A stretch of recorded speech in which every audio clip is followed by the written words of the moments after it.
She mocked my salary and made fun of my career in front of her elite friends, told me to lighten up or go home in my own house. By midnight, the locks were changed, her belongings were on the porch, and she finally learned who really paid the mortgage. I'm 34, a civil engineer, making $96,000 a year working for the city's public works department. Not tech giant money, but a solid upper-middle-class income. I own a 3-bedroom, 2-bath house in a nice neighborhood, bought 4 years ago when the market dipped. The mortgage is $2,100 a month. My name is on the deed, my credit on the loan. My girlfriend, well, ex-girlfriend by now, but we're getting there, is Lauren, 31, working in pharmaceutical sales, making around $67,000 base plus commission that fluctuates, averaging about $75,000 a year total. We had been together 18 months. She maintained her own apartment across town, paid her own rent, but stayed at my place most weekends, keeping some clothes, a toothbrush, the essentials. Lauren had a friend group I called the wannabe elite. 5 women who presented themselves as accomplished, stylish, and exceptionally successful. Designer bags, luxury cars, expensive brunches, all carefully documented on Instagram. What Lauren didn't see or chose to ignore was that they were faking everything.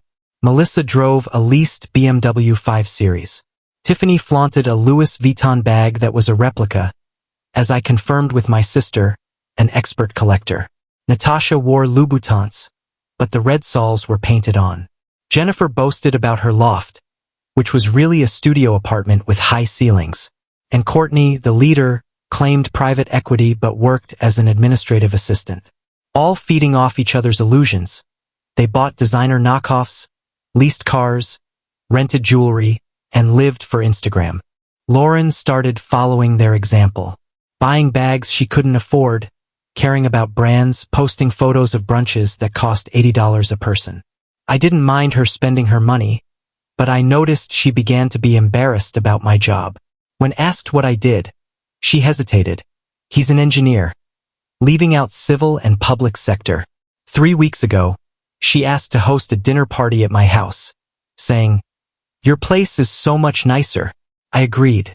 Saturday came, and she arrived with plates, glasses, and silverware rented from an event company, spending hundreds to impress her friends. The wannabe elite arrived at 7 p.m., designer clothes, fake or rented accessories, air kisses and squeals, taking professional-level photos with a ring light in my entryway. I was introduced merely as the boyfriend. Dinner began, conversation filled with exaggerated travels, fake purchases, and inflated job titles. Eventually, they turned to me, questioning my work. I said calmly, "Civil engineer, city department." Their faces shifted. Slight surprise. Slight disappointment. Melissa asked about salary. I replied, "Just under 96,000. The table went quiet, each of them placing me in their imagined hierarchy, clearly below where they pretended to be. Dessert came, conversation continued, and then Courtney, 3 glasses of wine deep, made the joke that sparked everything.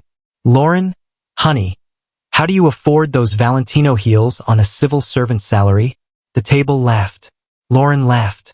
I did not. Calmly, I corrected, "I bought those shoes. Birthday gift. $900. Her face turned red. The friends reacted, patronizing, laughing, but the truth stood. I paid for my house, my shoes, my life.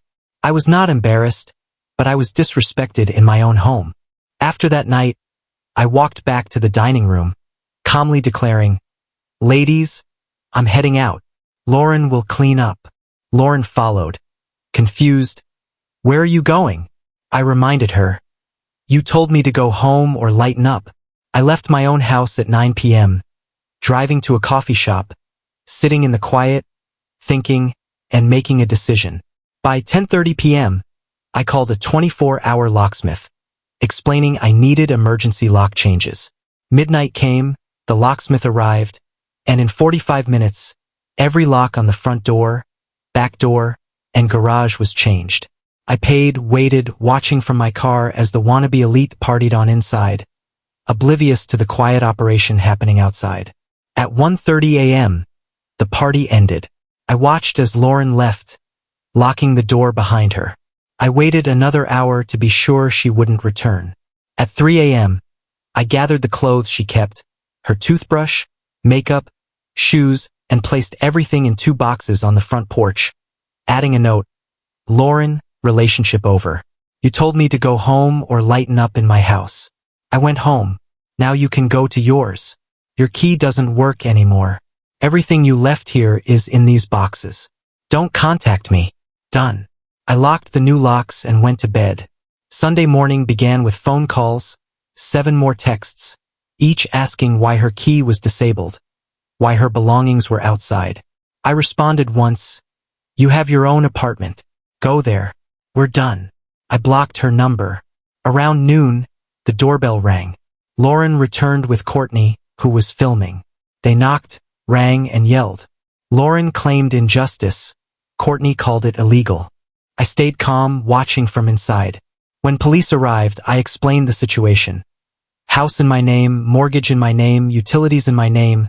Lauren maintains her own apartment. Last night we broke up. I asked her to take her belongings. Officer listened, took notes, and explained clearly that she was a guest, not a legal resident, and I had every right to change the locks. Courtney lowered the phone. Lauren reluctantly collected her boxes, and they left. The rest of Sunday was quiet. I blocked Lauren on social media, and her friends too. Over the next days, messages, calls, and emails poured in from her and her friends, accusing me of humiliation, control, and lies. I responded calmly once. She has her own apartment, her own income, and her own life. I trapped nothing. They could not argue the facts. She didn't pay rent, didn't own the house, and all belongings were properly returned. Her so-called friends turned on each other. Lawsuits, defamation claims, and arguments erupted. As Melissa accused Courtney, Courtney accused Jennifer, Jennifer accused Tiffany, and Natasha freaked out about her painted Louboutins.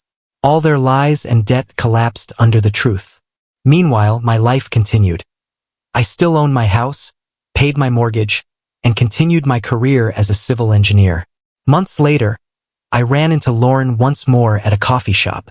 She looked different, casual, normal, no designer pressure.